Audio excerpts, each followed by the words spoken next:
justicia igualitaria. Exigen acciones ejemplarizantes también para Tarek El Aissami. En apuros, sector privado no sabe cómo pagar bonificaciones a trabajadores. Al borde de otro apagón, en 98% se ubica la paralización del sistema eléctrico en el centro norte del país. Se alborota la frontera. Taxistas colombianos bloquean vías en norte de Santander en protesta contra conductores venezolanos. Escapan migrantes venezolanos secuestrados en México. Con esto y más damos inicio a la presente emisión de noticias en vivo a través de Impacto Venezuela, correspondiente a hoy 17 de mayo de 2023. Tras la aprobación de la Ley de Protección de Activos por parte de la Asamblea Nacional de Mayoría Chavista, los opositores piden sanciones ejemplarizantes y cárcel para todos los funcionarios de la alta esfera chavista que se han visto inmiscuidos en hechos de corrupción. El último caso, el de Tarek El Aissami. Joan Álvarez nos trae los detalles. Este martes la Asamblea Nacional electa en 2020 aprobó por unanimidad una ley para la protección de activos de la nación que sancionaría de manera ejemplarizante, según el diputado Diosdado Cabello, con hasta 20 años de cárcel a aquellas figuras que hayan incurrido en delitos de corrupción donde involucre a los activos de Venezuela congelados en el exterior. Proponemos allí que haya sanciones ejemplarizantes para aquellos que han usurpado cargos, lobistas que hayan intervenido en el robo contra nuestra nación. La ley que parece amenazar a la oposición venezolana y directamente a quienes fueran del entorno de Juan Guaidó a través del anterior parlamento electo en 2015 por el manejo de recursos congelados en el exterior, que hasta el momento se mantiene pero en menor medida, ha generado rechazo desde la dirigencia opositora por alegar que se trata de una medida política que busca perseguir a quienes representan un riesgo para el gobierno en un clima preelectoral. Así lo indicó la exdiputada Adriana Pichardo, que señaló que la ley de extinción de dominio, también recientemente aprobada por la Asamblea Nacional Oficialista, no se está implementando jurídicamente correcta. Porque como pasa con la ley de extinción de dominio, que es una ley efectivamente de carácter universal, que fue totalmente distorsionada en Venezuela y que además se está aplicando en el proceso previo de investigación en un proceso penal, cuando en cualquier parte del mundo, primero, no se utiliza en materia penal, pero en todo caso es cuando hay una sentencia firme. A esta advertencia de sanciones ejemplarizantes, el también exparlamentario Francisco Sucre ha pedido que se aplique para aquellos funcionarios oficialistas que han sido involucrados en hechos de corrupción, como es el caso de Tarek El Aissami, del quien se desconoce su paradero, pero recientemente desde el chavismo confirmaron que está siendo objeto de investigación. Bueno, yo quisiera ver el castigo ejemplarizante para Tarek El Aissami, por ejemplo, que nadie habla de Tarek El Aissami, que es el cerebro de uno de tantos desfalcos al erario público de más de 23.000 millones de dólares. Nos gustaría ver esa misma celeridad, esa misma severidad, esas mismas amenazas frente a los ingentes casos de corrupción que suman más de 450.000 millones de dólares en distintos casos de corrupción, distintas tramas de corrupción. De los más de 60 detenidos por la megatrama de corrupción PDVSA Cripto, 2 han muerto bajo custodia del Estado, pero aún se desconoce la condición del exministro de Petróleo, Tarek El Aissami, del cual se rumora se encuentra en una vivienda en el fuerte militar Tiuna en Caracas, fuertemente custodiado y sin ningún tipo de comunicación pública. Sin embargo, son varios de su entorno más cercano quienes ya han sido detenidos, lo cual aumenta la ola de rumores sobre su integridad física y su posible libertad. Desde Caracas, Joan Álvarez, Somos Impacto Venezuela. Nuestro equipo ya se encuentra desplegado para traernos información de su interés. Preste mucha atención. Empezamos con el caso de Nicolás Maduro y la bonificación del salario. Aumentó el cestatique, pero la empresa privada no estaría en capacidad para poder cubrir estos montos. Génesis Pérez nos cuenta. Luego de que el presidente Nicolás Maduro dejara de lado el aumento salarial para justificar una remuneración a punta de bonos, para los trabajadores siguen habiendo más preguntas que respuestas, sobre todo para el sector privado, quien aún busca respuesta a cómo pagar dichas bonificaciones a sus empleados. $70 suman las bonificaciones del Estado distribuido en el llamado bono de guerra económica y las Estaticket o bono de alimentación, las cuales se conoce serán pagadas a través del sistema Patria. El gobierno viene pagando desde hace meses a los trabajadores de la administración pública bonificaciones para ayudar a equilibrar el salario mínimo, pero es para el sector privado a quien esta situación se torna compleja. Aaron Olmos, economista y especialista en finanzas, nos explica. En lo que va del año 2023, las empresas han sufrido muchísimo desde el punto de vista de su generación de ingresos. 1, por la caída en la demanda, 2, por la caída en el consumo, 3, por el aumento del tipo de cambio, 4, por la aceleración que estamos viendo en la inflación, y 5, evidentemente, por la voracidad fiscal que tiene el gobierno venezolano sobre las empresas, ¿no? A nivel de impuestos, tasas y contribuciones, esto es impuesto de valor agregado, esto es impuesto sobre la renta. Estas son contribuciones parafiscales que todas las empresas tienen que pagar y en algunos casos enterar hasta semanalmente, ¿no? Entonces esto hace que de alguna manera la empresa, que ya tenía una situación complicada de flujo de efectivo, producto de su caída, no necesariamente al 100%, pero sí una caída en las ventas, bueno, tenga menor flujo de caja para poder hacerle frente a esto. No es la primera vez que este tipo de mecanismos son implementados por la administración chavista. Sin embargo, cualquier ajuste salarial se ve opacado por la inflación y la pérdida de valor del bolívar, sepultando cualquier intento de recuperar la economía. Para tú poderle dar valor a un salario y mantener estabilidad de precios, tienes que comenzar a hacer que el bolívar valga más. Y para hacer que el bolívar valga más, tú tienes que aplicar una medida de este estilo, pero junto con otro conjunto de medidas económicas, principalmente medidas comerciales, que estén orientadas a revitalizar el aparato productivo, vale decir, asistencia crediticia, acceso a divisas, donde el sector privado tenga acceso para poder traer materia prima, bienes de capital, reactivar el aparato productivo, crear nuevas fuentes de empleo que no dependan del sector público, abrirse a la inversión extranjera, garantizando de manera jurídica en términos formales, pues, los capitales de las personas, los activos de las personas. Esos elementos adicionales no están pasando porque Venezuela solamente está aplicando las mismas políticas de siempre.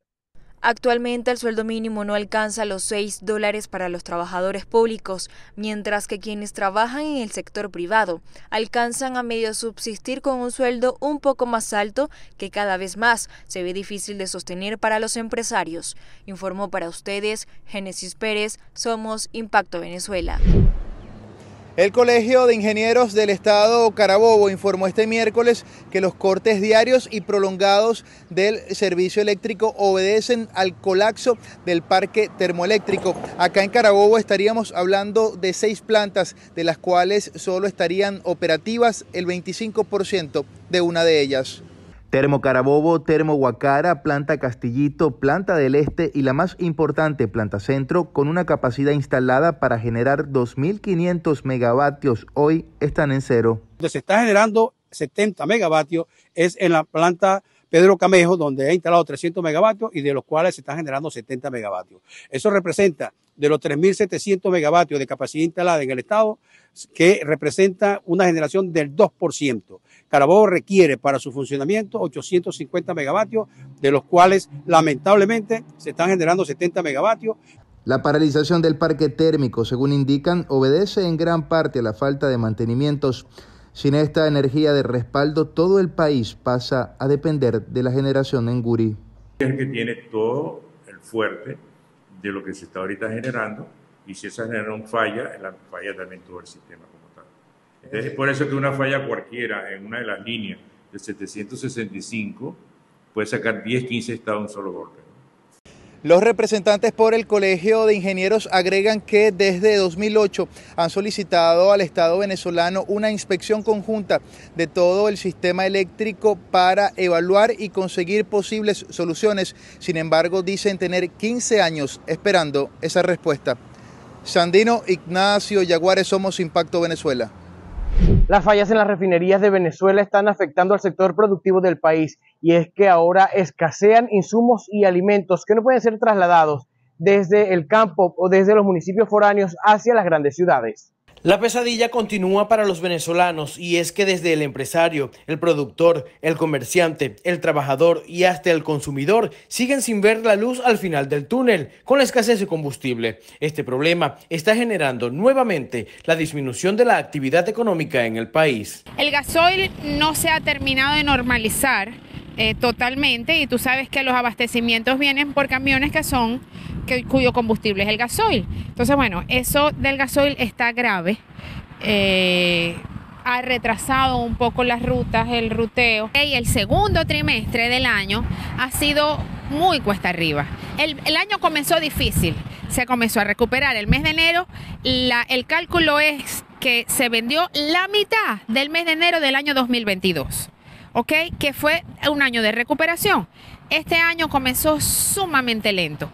La escasez de combustible afecta a todo tipo de actividad, incluso la de las gobernaciones y alcaldías del país.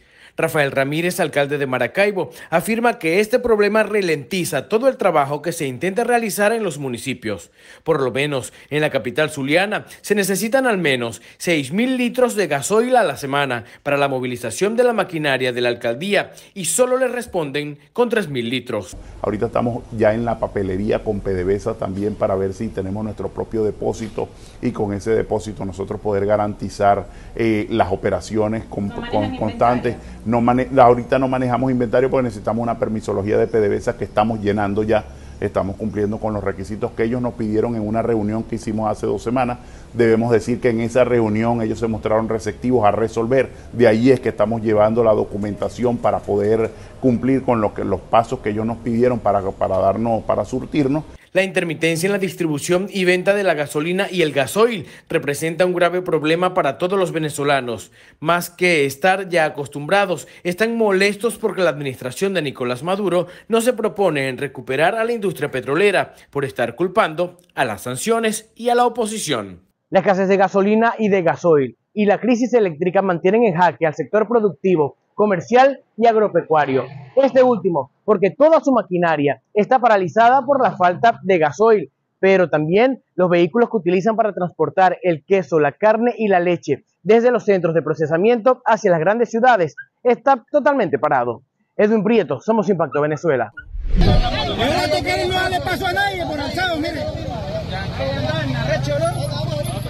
La hora cero de taxistas en Cúcuta, que inició a las 5 de la mañana, casi termina en riña por el rechazo de transeúntes al cierre de las vías. La manifestación es por las políticas del presidente Gustavo Petro por seguridad social y por el precio de la gasolina. Amigos de Impacto Venezuela, y es que desde el mes de noviembre del año pasado la gasolina colombiana ha aumentado unos 1.400 pesos. Esta es una de las quejas de los taxistas en norte de Santander, además de la invasión de rutas por parte de piratas venezolanos. Bueno, compañeros, lo logramos, llegamos a un acuerdo entre gerentes conductores. Asimismo, los esperamos que vayan de hoy al día miércoles a ir a sus empresas a retirar sus tarjetones. Los esperamos a todos, lo legal es lo legal. Ante el bloqueo de vías por los taxistas, autoridades locales expresaron repudio. Es un delito contra la movilidad y el derecho que tenemos todos los ciudadanos de esta ciudad. Motivo por el cual llamamos al diálogo permanente, constructivo, y que sean las autoridades de control las que tomen las medidas, consecuencia lógica de estas determinaciones unilaterales que perjudican gravemente la situación económica y social de nuestra Cúcuta del Alto. Las clases fueron suspendidas en Cúcuta y el comercio registró caída de la actividad en un 40%. Marine Glod, Somos Impacto Venezuela. Familiares del joven piloto Nicolás Fermín pidieron una pena máxima para los funcionarios responsables de haberlo asesinado de un tiro en la cara en suceso ocurrido en la urbanización Los Flores de Puente Hierro, en Caracas. Durante un acto sencillo, a los 7 días de la muerte de este joven de apenas 23 años de edad y en el mismo lugar donde ocurrió el suceso, su padre deploró lo ocurrido y confía en la justicia. Nicolás Fermín puede ser cualquier niño entre 20 y 30 años que simplemente lucha por un futuro mejor. Yo le pido a las autoridades la pena máxima para estos desalmados monstruos que acabaron la vida y los sueños de un joven. El suceso ocurrió el pasado 11 de mayo en la primera transversal de la urbanización Los Flores de Puente Hierro, a eso de las 5:30 de la madrugada, cuando Nicolás Fermín fue interceptado por 3 funcionarios de la Policía Nacional Bolivariana, 2 de los cuales están presos e identificados como Fleiker Camacho y Damián Ortiz. El papá de la víctima también criticó a ese tipo de funcionarios que ciertamente le hacen mucho daño al país. Sin ningún tipo de preparación, pensando que la vida es una impunidad total y en este país se puede hacer una impunidad total. Y eso no puede ser así, en ninguna parte del mundo puede ser así. El vehículo en el cual se desplazaba Nicolás permanece a las órdenes de la Fiscalía General de la República. El tercer funcionario presuntamente involucrado sigue fugado, pero las autoridades estiman, particularmente el CICPC, que en cuestión de horas o de pocos días pueda practicarse su detención. En Caracas, Santiago Gutiérrez, Somos Impacto Venezuela. La decisión de disolución del Congreso ecuatoriano por el presidente Guillermo Lasso ha desencadenado una serie de opiniones en el entorno político en el mundo, ya que esta acción la tomó el primer mandatario de ese país cuando los diputados anunciaron recientemente que le harían un juicio político por malversación de fondos públicos. Es una decisión democrática, no solo porque es constitucional, sino porque le devuelve al pueblo ecuatoriano, a ustedes, el poder de decidir su futuro en las próximas elecciones. Esta es la mejor decisión posible. La medida constitucional, que nunca había sido utilizada en ese país, fue apoyada por la fuerza militar. Esto le permitirá al presidente Lasso que gobierne por decreto hasta que puedan convocarse a unas nuevas elecciones, marcando un momento de turbulencia política en una nación que tiene más de 18 millones de habitantes. Para Impacto Venezuela, Ramón Vélez. Ahora haremos un recorrido por páginas web para traerles información de materia internacional. Por supuesto, empezamos con el portal de la casa, impactovenezuela.com. Encuentran a migrantes venezolanos que fueron secuestrados en México. 9 personas migrantes, parte de un grupo que fue secuestrado cuando viajaban en un autobús por la región norte de México, fueron halladas el martes, según informó la Secretaría de Seguridad del Estado de Nuevo León. Los civiles se encontraban extraviados en una zona rural de la carretera. Sin embargo, el titular de la Secretaría, Gerardo Palacios, indicó que los 9 migrantes habían logrado ponerse a salvo de sus captores, internándose en territorio de Nuevo León. Se presume que los secuestradores pertenecen al Clan del Golfo. Detenciones de venezolanos en la frontera de Estados Unidos caen 98% tras el fin del título 42. Según informó este miércoles el subsecretario de Política Fronteriza e Inmigración del Departamento de Seguridad Nacional, Blas Núñez Nieto, las detenciones de venezolanos en la frontera con México se han reducido a poco menos de 50 al día, desde que el pasado viernes dejara de aplicarse la normativa en total.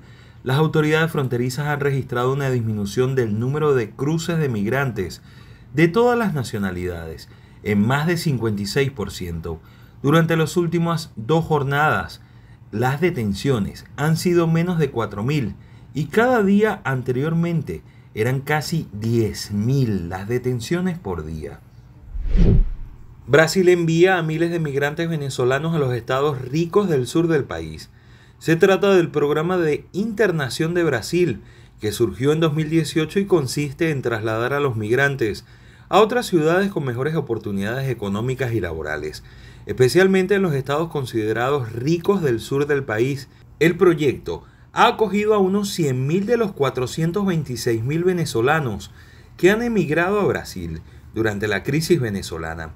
Cabe destacar que los solicitantes del programa deben presentar documentación y someterse a exámenes físicos y entrevistas.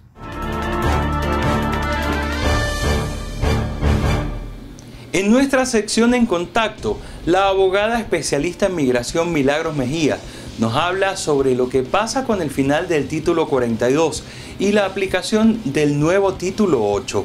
¿Será esto o traerá esto mayores consecuencias para las personas que quieran pasar ilegalmente a Estados Unidos?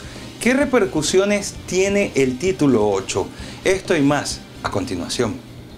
Se desarrolla esta situación y es que con el fin del título 42, los migrantes siguen llegando o siguen intentando llegar a Estados Unidos, ahora bajo nuevas medidas, como es el título 8.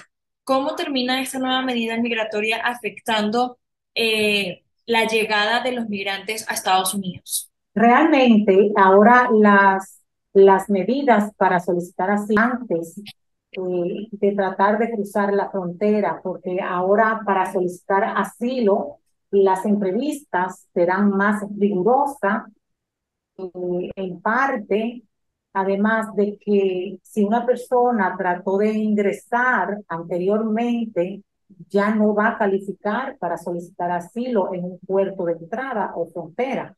¿Qué pasará, pues, con la llegada del título 8? ¿Qué pasará con esos migrantes que ya están en territorio estadounidense y que buscan aplicar quizás a legalizar su estatus en este país? No tienen ya, ellos no tienen aún el asilo definitivo, o sea, tienen un estatus temporal. Hay que ver qué se va a decidir, porque me imagino que es las personas que demuestren un miedo creíble, una persecución en su país, que no puedan regresar, ya sea por su raza, nacionalidad, religión, por pertenecer a una asociación. Ahí entra también por la homosexualidad, que son personas que tienen prueba de que han sido perseguidos o torturados. Entonces, estas personas, siempre que lo demuestren en esa entrevista que está tomando mucho tiempo para la fecha que están asignando, pues siempre que lo demuestren probablemente se van a legalizar, aunque tome un tiempo, mediante el asilo. Ahora vamos a interactuar con nuestra audiencia a través de la pregunta del día de Impacto Venezuela. ¿Has percibido la inversión social de la que habla Nicolás Maduro? Comenzamos con lo que nos dicen en el Instagram de Impacto Venezuela. El usuario Luis Manuel Iriarte asegura que sí, esa inversión se puede ver en las Mercedes. Pasando a nuestra página de Facebook, Eduardo Escalona nos comenta: inversión social, ¿eso dónde? Porque tú vas a un hospital a sacarte la sangre y tienes que llevar hasta la liga. Inversión social, suena a lástima. Ahora vamos a nuestro canal de YouTube. María Antonia León responde: aquí lo único que se percibe es la miseria física y espiritual en la que nos han sumido. Es un descaro, una falsedad, hablar de grandes cantidades en inversión social y este país muriendo por tanta deuda. Jaime Mesa nos dice: no hay inversión social, hay desinversión social. El Estado renunció a su papel fundamental y sus responsabilidades básicas. No hay más que ver las condiciones de todos los servicios públicos. Y solamente los montos en dólares de la corrupción multiplican el presupuesto de la nación. Finalizamos con Yaciela Ponte, que comenta: sí lo he percibido al ver el estatus de vida que llevan los miembros de 5 poderes políticos en la nación, el gran negocio partidista para sus bolsillos. Le damos gracias a todos por participar. Continuamos. En nuestra caricatura del día, Fernando Pinilla nos presenta Baile y Burla. Tal parece que el programa con Maduro fue hecho para burlarse de los venezolanos, y es que esta vez el líder chavista contó con la compañía del gobernador del estado Carabobo, Rafael Lacaba, para hacer un nuevo espectáculo de baile, donde demuestra una vez más que la crisis y la ruina que aqueja a todo el país no les importa en absoluto.